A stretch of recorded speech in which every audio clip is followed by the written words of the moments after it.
Back again after a rather odd night last night. I'm really sorry, not only for the fact that I couldn't have been there with you, but also for all the audio difficulties that we had. I wasn't even aware of what was happening because I could not hear. I had the sound off on both my other computers so that there would no be feedback. But evidently it was causing a lot of havoc there in the studio. I've gone ahead, and after the session, I went and re-recorded the entire talk. And because George was not over my shoulder yelling at me to shut up and to shut down, I was able to go for an hour and 34 minutes with that talk on the Taliban. So that is now up on Fander Films. You can go see it there. If anybody else wants it, grab it, put it on your own sites, that's fine. But tonight now, we're shifting gears. We're moving into textual criticism. And you've been hearing all about textual criticism today on the Bible, but mostly textual criticism on the Bible. We're now segueing over textual criticism of the Quran itself. And I listening to the panel last night, the four that were up there talking about some of the most difficult questions that were being thrust on us as Christians, and they responded to those difficult questions. And then the question was, well, what are some of the most difficult questions being posed to Muslims, which is polemics. And no one really talked about really what I consider probably the two most exciting, and actually three most exciting questions that are being posed to Muslims, possibly because none of the four on the panel were really involved in this new research. And it has to do with the book, The Man and the Place. The book, The Man and the Place. This is something that Muslims don't know how to deal with. They don't know how to do with the book. They don't know how to do when we confront their original manuscripts, when we confront also the whole evolution of the Quran, how it was put together. And they don't know how to confront the man, Mohammed. They do not know what to do with him in the 7th century. And they also don't know how to confront or be confronted. They don't know how to deal with. They don't know how to answer the amazing questions that are coming up now against Mecca, the place, the book, the man, the place, the book, the Quran, the man, Muhammad, and the place, Mecca, all in the 7th century. None of that was brought up last night. And I said, goodness sakes, this is what has changed everything for me. I have never had it this easy. I have never had it this easy in polemics. Polemically speaking, we are in the driving seat, folks. We can pretty much hold Muslims accountable on almost every foundational area of their faith. And I've never seen in 40 years this kind of environment, these kinds of arguments. I have never seen what we now have at hand today. And one of them we're going to do tonight. Tomorrow night, we're going to do another one. And that would be the place, Mecca. But tonight, we're going to talk about the Qira'at. The Qira'at. Now, for most of you, those of you who are watching online, you probably don't even know what I'm talking about. That's okay. By the end of this talk, you will know everything about the Qira'at you need to know, because this is proving to be one of the holes in the narrative. Holes in narrative? Where does that come from? Hold on. We're going to get into that, because there it is. This is what I'm talking about. We're going to unpack this problem right here, this stack of books. Books, they should be one book, right? Those should be one Quran. Oh, they're Qurans, all right. They're Qurans, all right. But no two are alike. And that is what we're going to talk about tonight. And most of you probably don't even know that this exists, don't even know that these arguments are here, would not even know that this was a problem had it not been for one small woman, 5'2", whose name is Hatun Tash. So I'm going to introduce her tonight, and I'm also going to introduce what she found. So let's get right into it, and let's open up the PowerPoint and start from there. Say, the Qira'at Quranic Conundrum. That's the title that I use. It is a real conundrum for Muslims. As you will see, it is a huge problem for Muslims, not just those on the street, but also those in academia. But let's get into it and find out why. Now, what do they claim about the Quran? And the claims are pretty well universal, whether they are radical over here on the right, whether they are nominal, maybe not the liberals so much, but certainly 99% of all Muslims in the world would make these claims. First of all, they would say the Quran is uncreated, that it has always existed. It exists on these clay tablets that are eternal. They would say that this is because of what the Quran itself claims for itself in chapter 85, verse 22. These preserved tablets, and every exegete would say that that is the eternality of the Quran. They would say that it was sent down between 610 and 632, that 22-year period, to a man named Mohammed, there living in first in Mecca and then Medina. And then they would say that it was completed by the time of Uthman, that it was written down in its final form, in its canonical form, in 652, roughly about 20 years after Muhammad died, and that it has been perfectly preserved for the last 1400 years. Which means the Quran has had no human interference. That's what's important.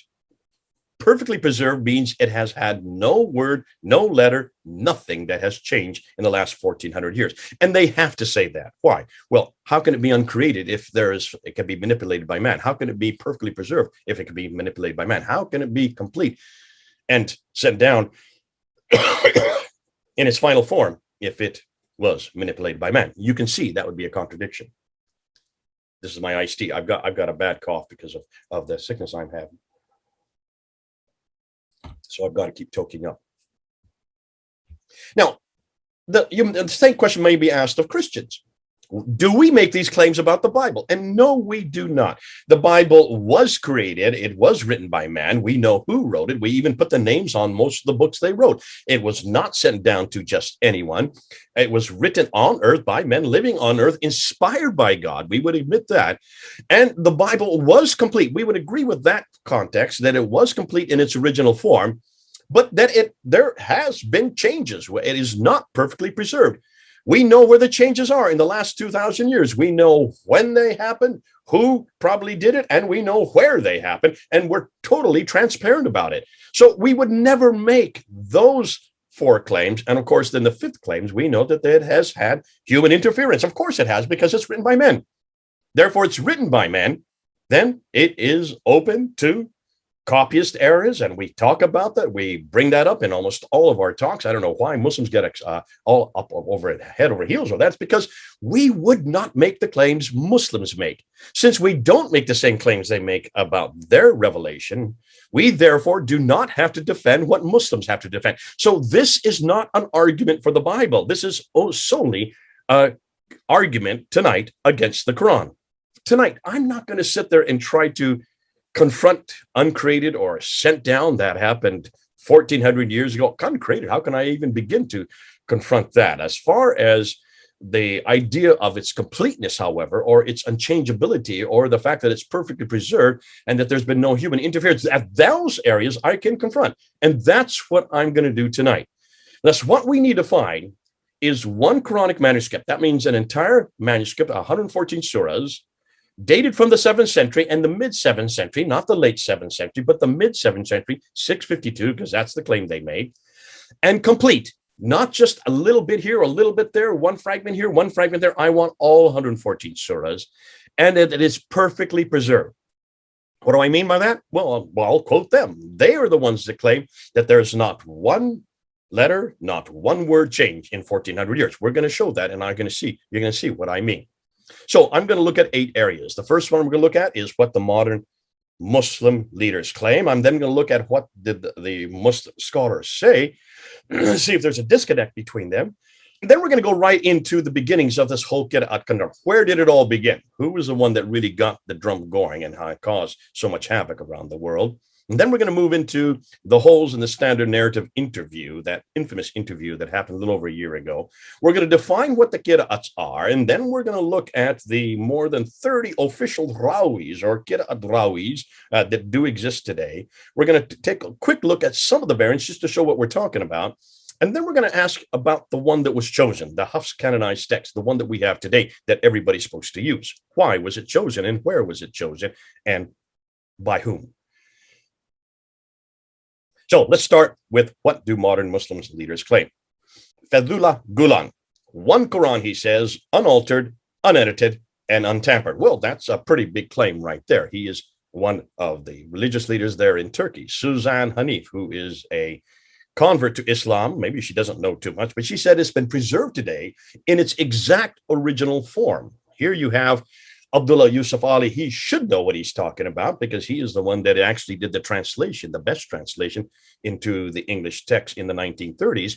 And he says not a single letter has changed. So that's the claim he makes. There's the first one. Not a single letter has changed in 1400 years.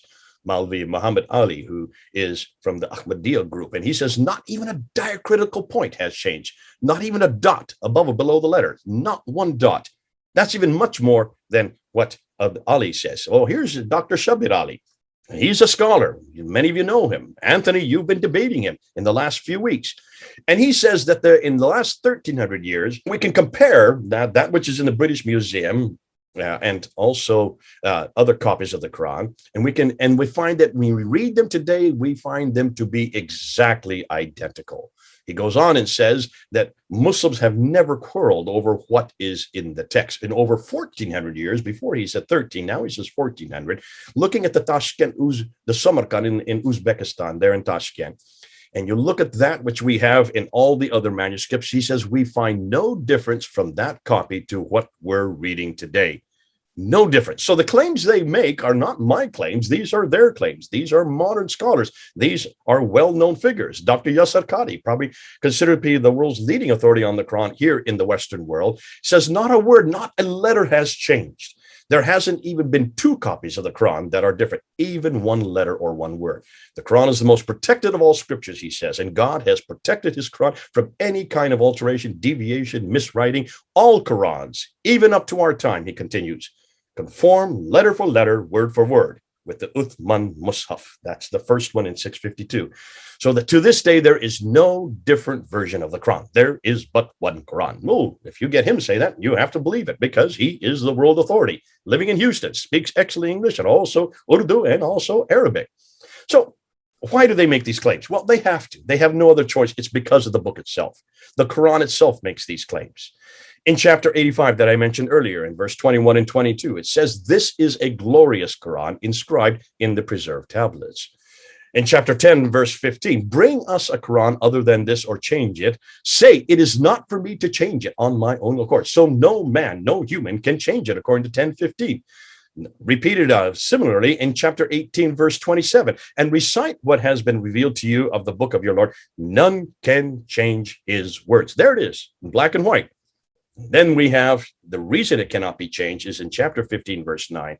Verily we, that's God referring to himself, it is we who have sent down the Quran, and surely we will guard it. So that's Allah himself who will not let one letter, one word change. And therefore, you cannot go against God's own guarding. That's why it's so clear that they have to make these claims. Now, the conclusion is, they all agree that the Quran we have today has not changed one iota since its inception 1,400 years ago, because the Quran says Allah will guard it. That the Quran we have today is exactly the same as that which is on the preserved tablets in heaven. Every word and every letter is the same, and that the Quran has had absolutely no human interference since its inception. But that's what they claim today. What about the earliest Muslim scholars? What did they believe? Let's look and see what they said, because you're going to see there's a disconnect here. No, let's go ahead and let's see what they do say. Let's start with our good friend, Ibn Abi Dawud. And he says some verses were lost. Here you have As-Suyuti. He says some verses disappeared. Sahih Muslim, second only to Al-Bukhari in importance. He says some verses were forgotten. Sahih Bukhari says that some verses were canceled. I'll let you read it on your own. I have to really get through this because I only have 40 minutes. So let me try to get through these as quick as I can.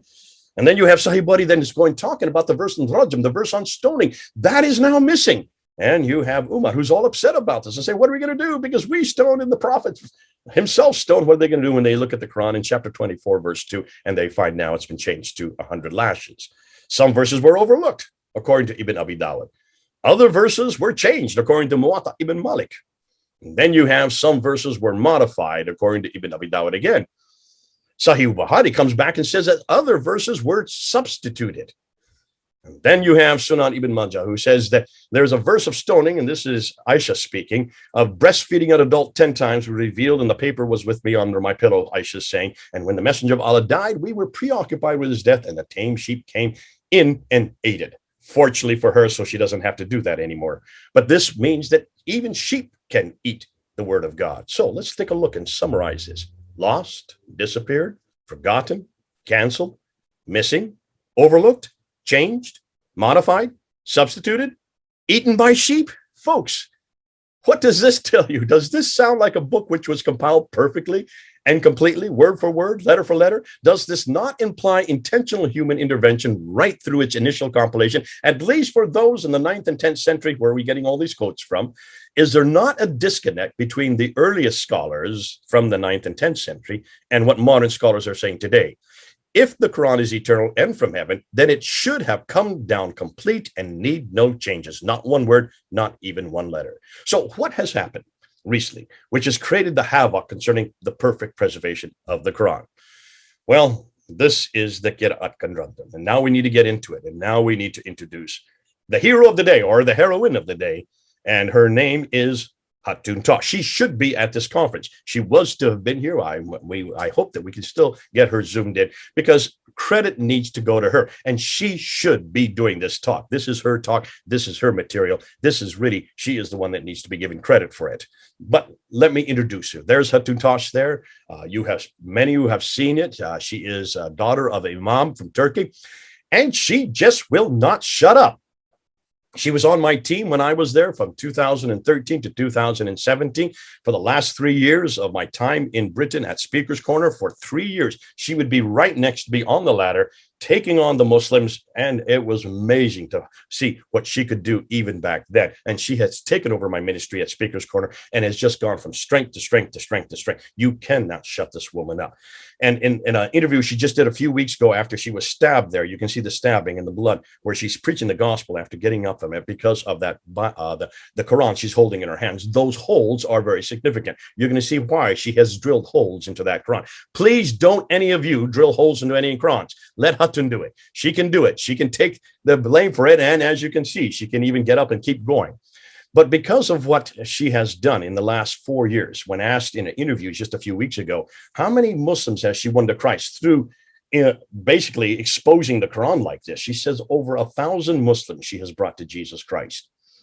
And 17 Imams have now left Islam, have become Christians, all because of that 5'2" woman and because of this material. This is why I'm saying, folks, we've got to learn this material. You've got to learn this material. Look how much profit Hatun is getting. And she's doing this in Britain, not in Turkey, in a second language.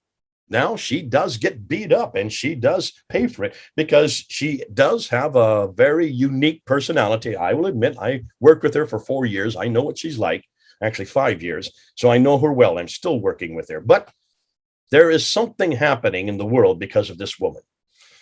And it all has to do with what she found. Now, this is what she found. Let me just name them as we put up. I'll try to do them as quick as I can.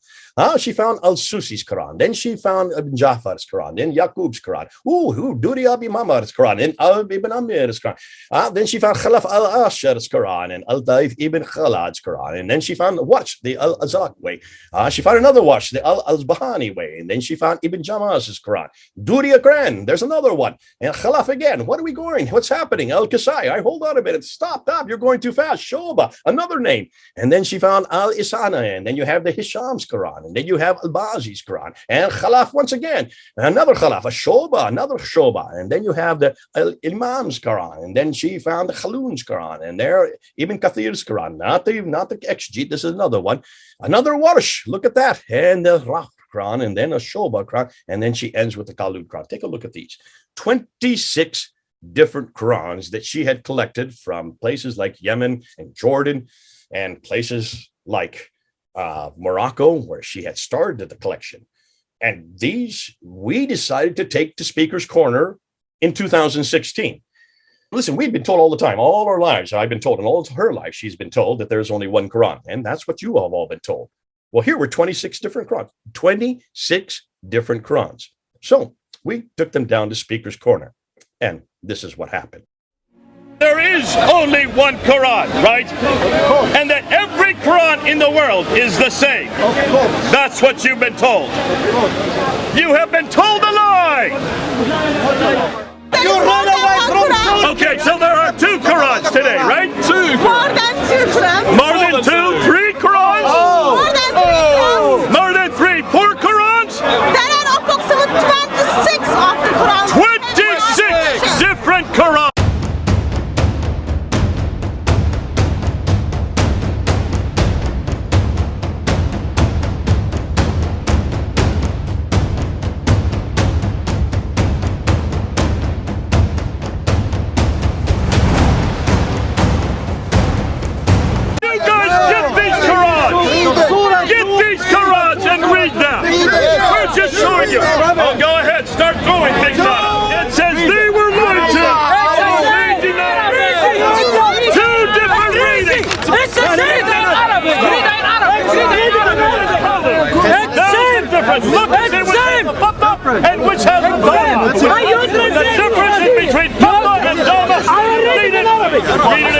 حتى يقول حتى يقول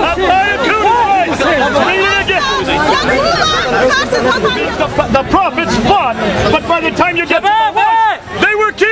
That is a huge Attention. Don't give up. Your faces, Muslim people, your face from here. Come. You better go. We're going to make it more and more difficult for you. Okay, let me just unpack what you just saw there. That happened way back in 2016. We held up Hatun's 26th Quran there in June of that year. First time that had ever been done, I think, anywhere in the world. I don't think anybody had ever done that before. Well, you can see why. Because look at the reaction of the Muslims. They tried to pull the examples we were showing, text with text, different examples of verse after verse after verse. We had about 70 different verses there that we were showing. They grabbed them. Fortunately, they're cellophane, so we could, they didn't tear. And then over on the right, see that man there? That's Mohammed Hijab. He was in the crowd. You all know who Mohammed Hijab if you've been watching the internet. He was there filming me. And then he goes over to the side. You saw him over to the right, telling all the Muslims to come to him, to leave our ladder. Don't look at what they're showing you, he said. Don't listen to what they're saying. Motion them not to listen, not to look. Obviously, he wanted to tell them what was going on. And he must have, right? You would think. We now know he had nothing to tell them. He had not seen this himself. He didn't know anything about this. And this was the first time he had seen these different Qur'ans. He didn't know how to engage us at all. Could it be that he was going through a crisis of faith on that day? I don't know. There's no way, because I've not talked to him about it.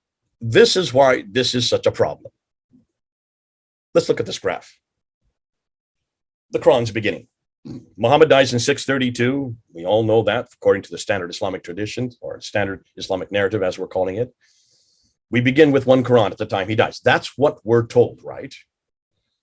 But then Jibril gives him 7 different readings. So now there are 7, actually 6 different ones above and beyond the one that he has revealed. So now there are 7 different readings, or 7 different Qurans. Now back to 7 Qurans now, not 1, but 7 by the time he dies in 632. Uthman then comes and finds that there's a real problem with it. And so he eradicates and destroys all the other Qurans and brings it back down to just one, the Qurayshi Quran, right? So we now have only one. So where did the 30 Qira'at Qurans come from that we now have today? You notice it's not no longer 26, it's now 30. Why has it become such an issue today? Well, here are the 30 official Qurans. I'm showing you that. Now, this is not, I didn't put this graph together. This you can get up on Wikipedia. These are the official readers, which would be the Qira'ats, and the transmitters, which would be Rawis. So look on the left there. You have 7 green ones. Those are the first 7. And then you have 14 purple ones, and those are the students of the first 7. First green ones are chosen by Ibn Mujahid. The next 14 are chosen by Al-Shatibi. Then you have the 3 red ones. Those are 3 more Qira'ats that were added by Al-Jazari. And then he added another 6 students to those 3. So look at the ones on the left, the ones in green and red. Those are the 10. Those are the ones that Muslims always talk about, the initial 10. But those initial 10 are not at the time of Muhammad. Take a look at the dates. Notice the dates. I put the dates there. No one else wants to put dates in. I put the dates of every one of these individuals when they died. I want you to look at when they died, but also look at when they lived.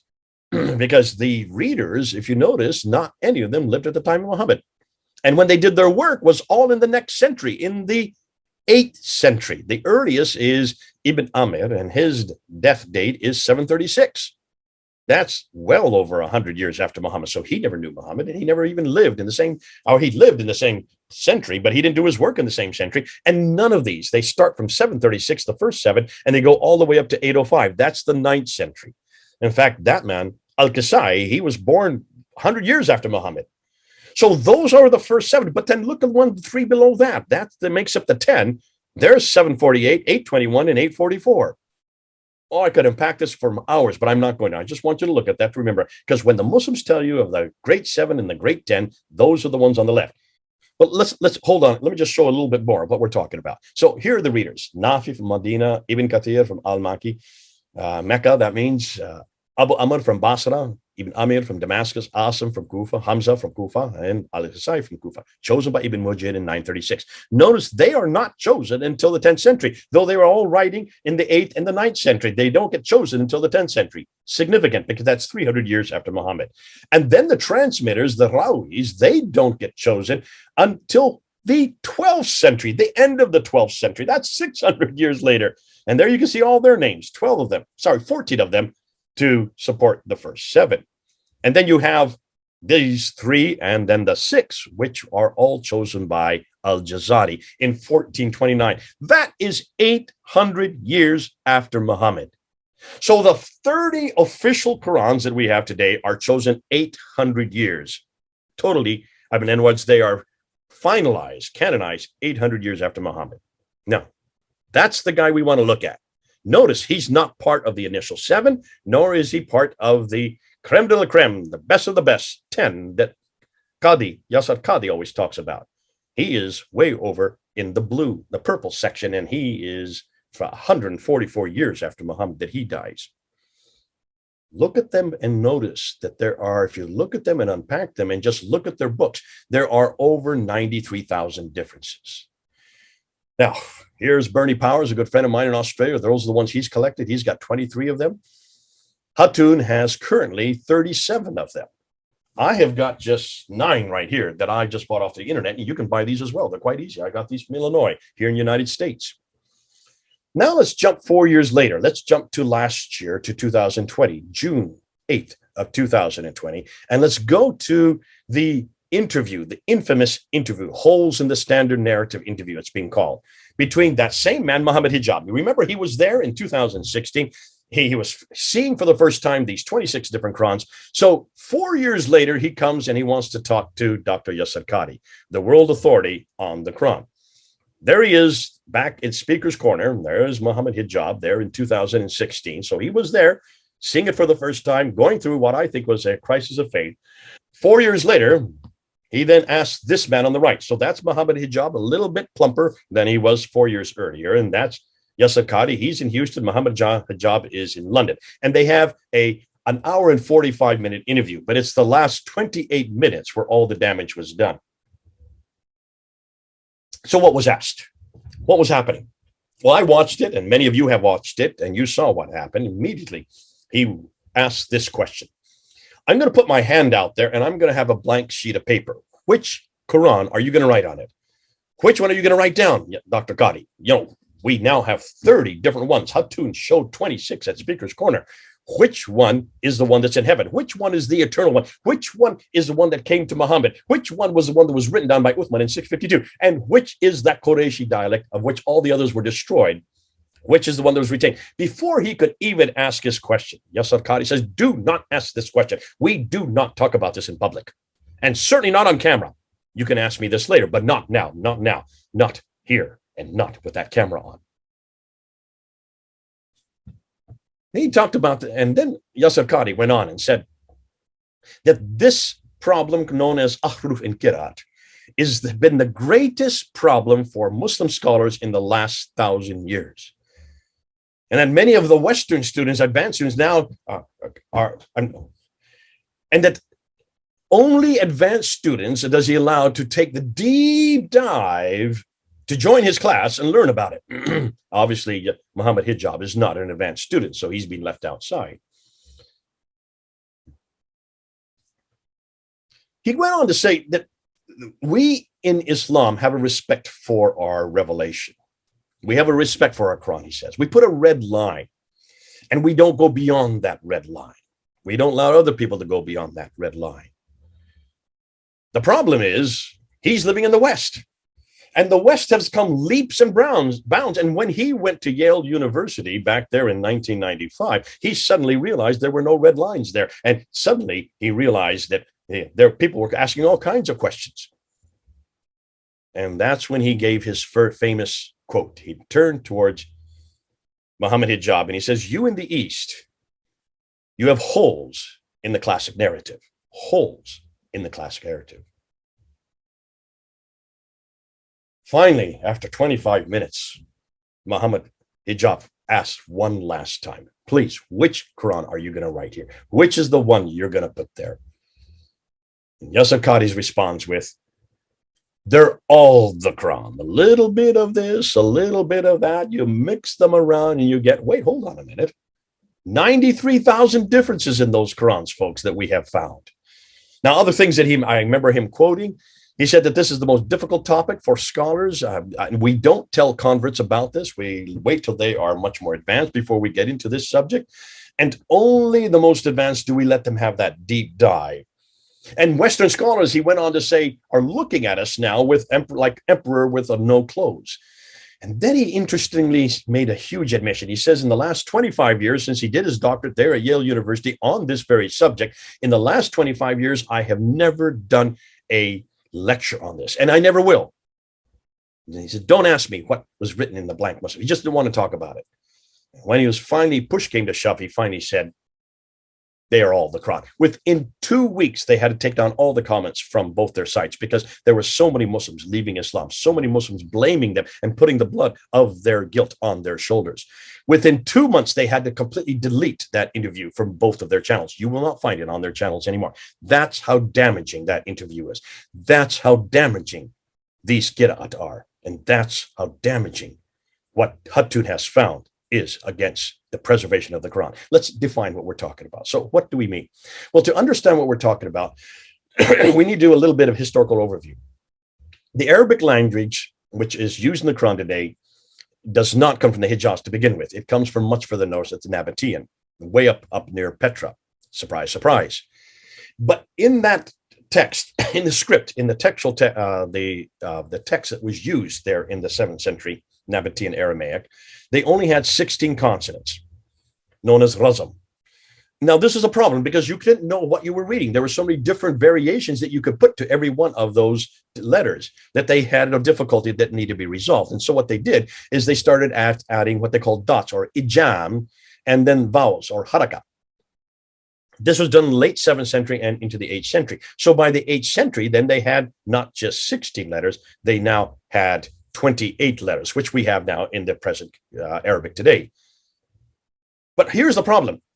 Depending on how many dots you put in, and there's up to 5 dots, and how many vowels, you can pronounce it many different ways, depending on what you have. So let's just take a look and see what we're talking about. So here you have a script that has no dots and no vowels. This is the Samarkand manuscript on the left, and there's the Sana'a manuscript on the right, both from the 8th century.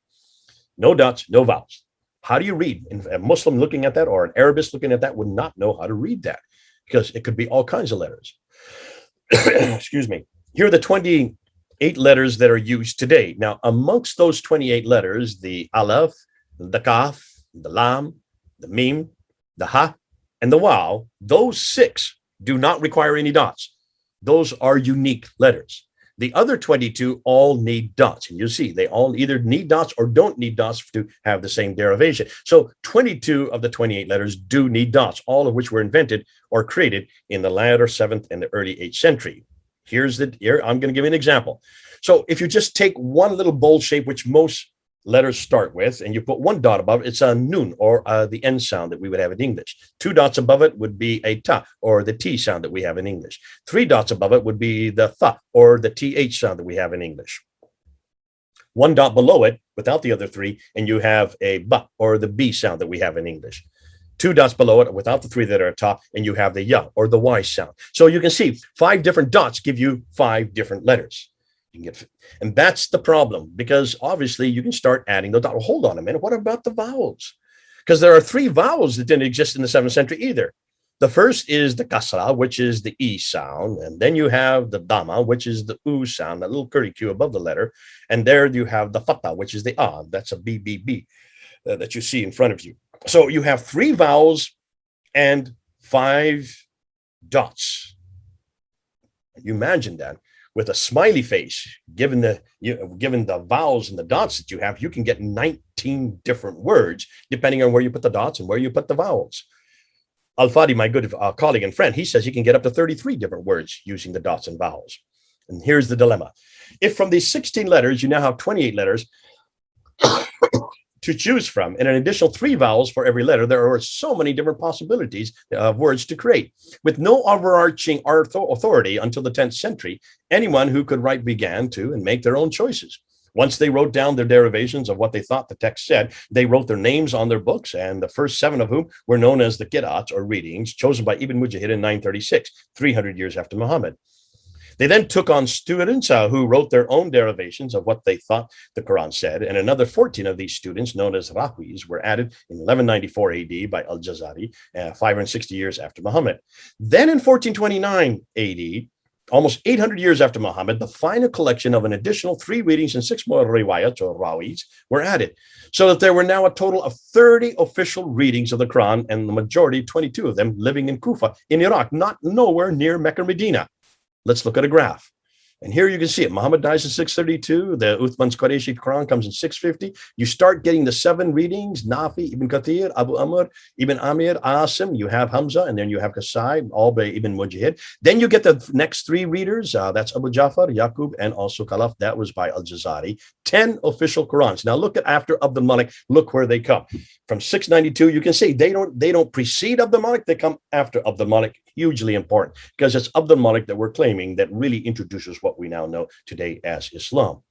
But hold on a minute. Then you have also the students, and here are all the students. Look at all of them. I'm not going to name them. There's so many of them, but there are a good 21 of them. In that group, you have then the canonical one, the Hafs, who died in 796, and the Warsh at the very top, who's the second. These are the 2 most popular of the riwayats, or of the Qira'ats in the world today.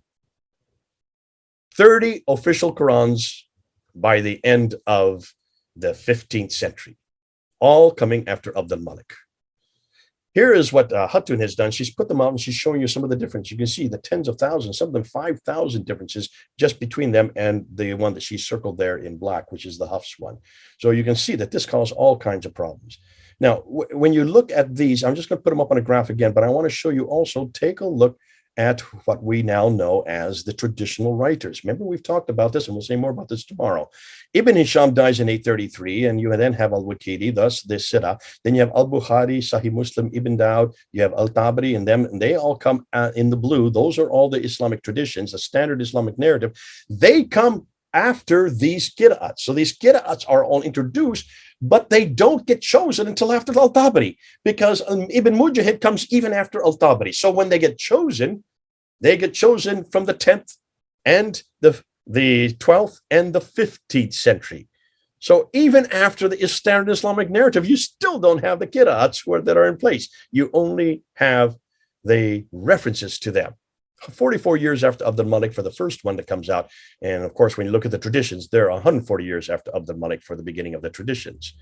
Now, are they the only ones? Are there only just 30? No. According to our good friend Shadi Nasser, who has probably done the best work on this, Shadi Hikmat Nasser, he found out that between the time of the initial 8th century, Ibn Amir and Damas that I showed you earlier, created his Quran, and the 10th century when he was chosen by Ibn Mujahid, the intervening 200 years, in those 200 years, there were many other transmitters known as the Rawis. In fact, so many that it became a crisis facing Al-Jazari in the 12th century, and to which he appointed 2 transmitters for each of the 7. So how many does Nasser estimate there could have been? Well, he just looked at 4 of the Qira'ats and the students that came after him. And when Ibn Mujahid was going to choose which students were for each one of these 4, look what he found. When he just looked at 4 of the Qira'ats between Ibn Kathir and Ibn Mujahid, Ibn Mujahid had 59 he could have chosen from. He only chose 2 out of those 59. From Nafi up to Ibn Mujahid, that is from 785 up to 936, there were 63 that he could have chosen from. He only chose 2 from those 63. When it came to Abu Amr and his students that came after him, he had 65 to choose from. He only chose 2 and threw out the other 63. When it came between Asim and Mujahid, and this is where Hafs comes in because he is from Asim, there were 91 that he could have chosen. He threw out 89 and just retained 2. So when you add that up, that's a total of 278 just from those 4 schools, those 4 Qira'ats. There were 278 other Qur'ans. That's just with 4 of them. If you look at the 10, of which all the students came from, the original 10, that would be an average of 4. If you average them out, an average of 70. For the 10, that would be around 700 different written Qira'at Qur'ans that existed by the end of the 15th century. By 1429, there could have been as many as 700 different Qur'ans. I only have 9 here. And we have been able to find, Hatun has been able to find 37, and already her team there in London has found 93,000 differences. With 700 to look at, but they've all been destroyed, they've all been lost, so we can't. But can you see, we're not talking about one Qur'an anymore. We're talking about hundreds of Qur'ans. Now, let's just take a look at some quick variants. And we'll be doing this. I don't want to do this too long because this is what I'll be doing with Al-Fadi, and I will be doing a lot of this. When you look at Surah 3, Ayah 146, on the left you have Qatala. He fought. That's the Hafs. In the Warsh, it says Qutila. He was killed. So were these prophets, did they fight or were they killed? Well, if I was a prophet, I would like to simply fight rather than be killed. And you can see, because one I survive, the other I die. So that makes a big difference to the prophet as to whether or not you have the right word there. Here is in chapter 43, verse 19. Ibadu, slaves on the left, and Rao, you have Inda. Completely 2 different words, seemingly. One says, the Badu says, and they make the angels who are slaves of the beneficent females. On the Rao, it says, and they make angels who are in the presence. So one are slaves, the others are just simply in the presence. So are the angels slaves of Allah or simply in the presence of Allah? Is it the slaves or those in Allah's presence who will be made females? If I were an angel, I would prefer being in God's presence than his slave. And if I were an angel being a male myself, I would prefer being a male rather than a female, thank you. So you can see this does change the meaning. Does it change the practice? Not necessarily. But this does here. In chapter 46, verse 15, here you have on the Hafs on this left, which is the standard narrative or the one that's canonical, Ishanan, which means doing good. Al-Duris has it as Husnan, which means beauty.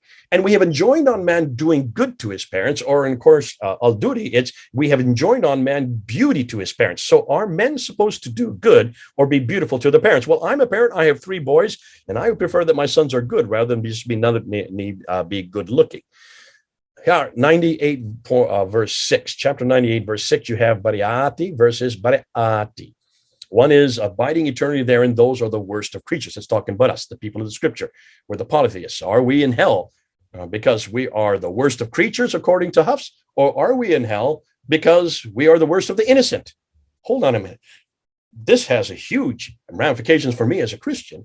Are we Christians the worst creatures, or are we innocent? What are innocent Christians, Jews, and polytheists doing in hell to begin with? So you can see, as you unpack these are just 4 of 93,000 we have found. You can see how the damage this does just by changing the talk, changing the vowels, changing the letter, which changes the word. When you change the word, then you change the meaning. When you change the meaning, you change the doctrine. You change the doctrine, you change the practice. So how in the world was the Hafs, the one that became the canonical text, how was it chosen?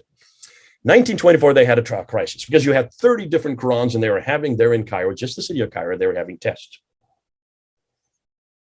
Standardized tests. And with standardized tests, you got to have standardized answers, but they weren't. They were getting 30 different answers. And so they had a dilemma on their hand. They needed to find one Quran so that all the answers would be the same. And so they went to and asked Mohammed bin Ali al-Husaini al-Haddad, who was there at Al-Azhar University, the primary university in the Muslim world, there in 1924.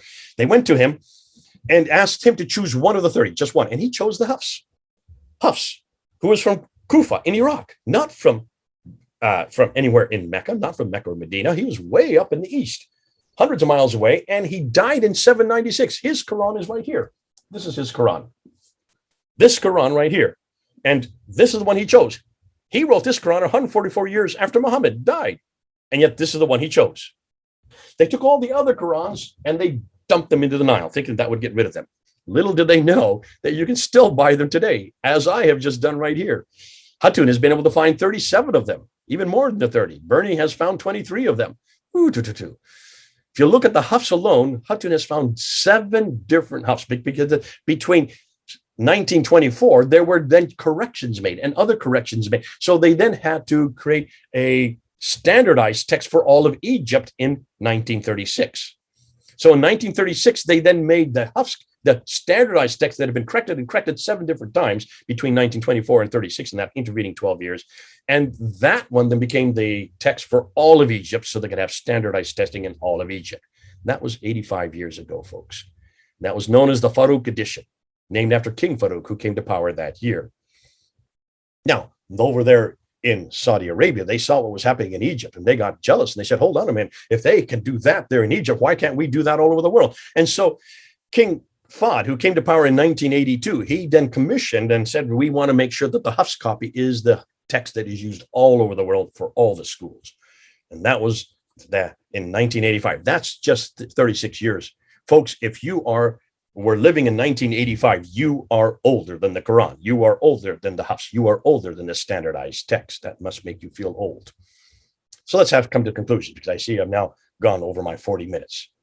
When all is said and done, what have we conclude? We now know that what modern Muslim scholars claim is not what early Muslim scholars believed.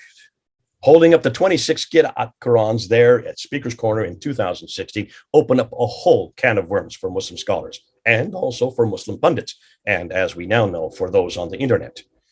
In the interview that happened 4 years later on June 8, 2020, that created a platform for us to go public with the Qira'at narrative. And that's why we have jumped on this. And for the last year, we have been putting out video after video after video, and we're seeing not just tens, we're seeing hundreds of Muslims leaving Islam because of that interview.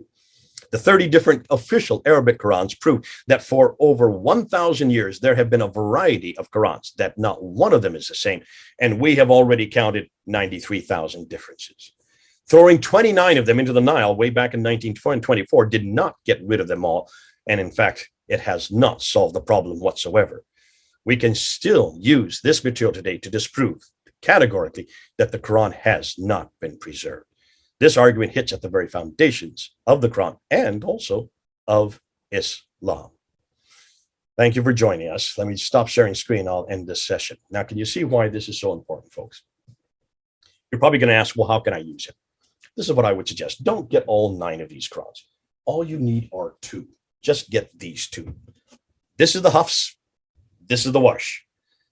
That's all you need. The Hafs is the official text. This is the one that was chosen in 1924 as the official text. Then it was chosen for Egypt in 1936, and then it was chosen for the whole world in 1985, 36 years ago.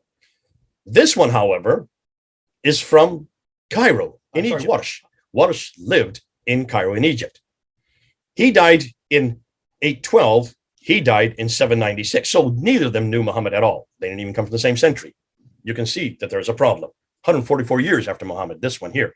And so when you just look at these 2, this is used by and memorized by about 95% of the world's population. This is memorized by all those in North Africa. That's about 3% of the Muslim world's population.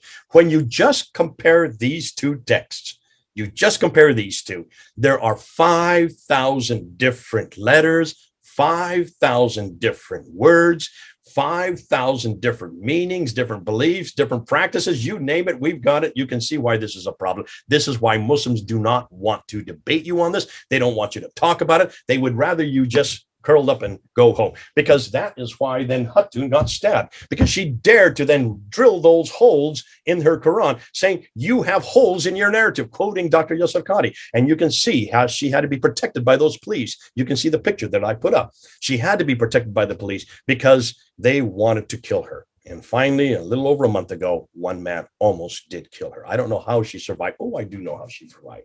She's got Harry Larry up in the branches and Barry on the ground. She has 3 angels that are protecting her, the same 3 that protected me when I was at Speaker's Corner. God's going to continue to protect her. But folks, this is a discussion that you can have immediately. All you need is to say one simple thing. Whenever a Muslim says that the Quran has been preserved eternally, guarded by God, that not one letter, not one word can change. All you need to say is prove it. Look what we've got here. I've got 9. You can get your own collection, but all you really need are these 2. 5,000 differences just between these 2. That destroys the Quran, and it destroys any notion that this comes from God. Because if it has been changed, if it has men's names on it, if it has tens of thousands of differences between it, folks, that tells me that God has not guarded his word, is not capable of guarding his word. And that means there is no eternal Quran. That means there was no Quran sent to Muhammad. And that means Uthman had nothing to do with that book. It is riddled with human error. And it makes my job and your job that much easier. God bless you. It's been great being with you here. I'm almost 3,000 miles away on the other direction here on the East Coast. I'll see you all tomorrow, because now we've destroyed the Quran. Tomorrow, we're going to destroy Mecca. One of my favorite topics. We'll see you then. This is Jay. Over and out.